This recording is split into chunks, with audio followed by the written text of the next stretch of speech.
Благодарам, колега Джафери. Колешки Митовска, продолжуваме 12-ти ден со политичката хајка која се води против господинот Марко Зврлевски и воопшто сите неистомисленици на ова парламентарно мнозинство.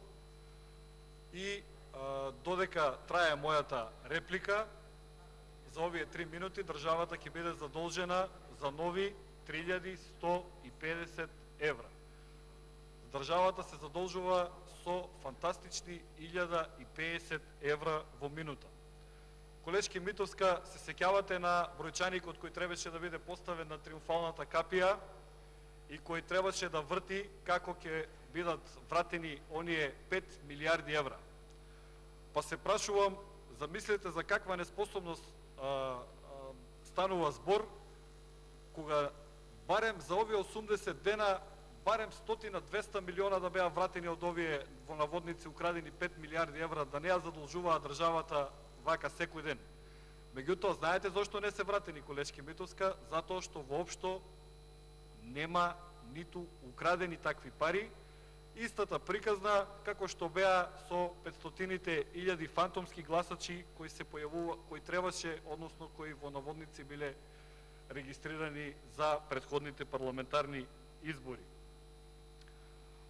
Околу, додека расправаме ние за разрешувањето на господинот Марко Зврлевски, државата е задолжена со 150 милиони евра скоро на домашниот пазар.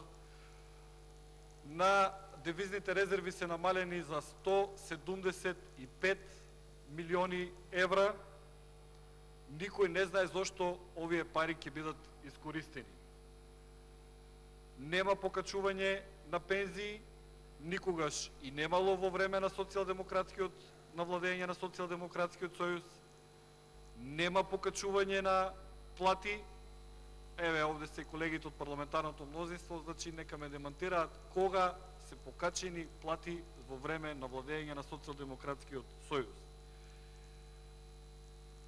Нема исплатени субвенции, иако има веќе некоја најава дека ќе биле во наводници исплатени субвенциите до крајот на овој месец, меѓутоа чисто човек да не верува, значи нема исплата на субвенции.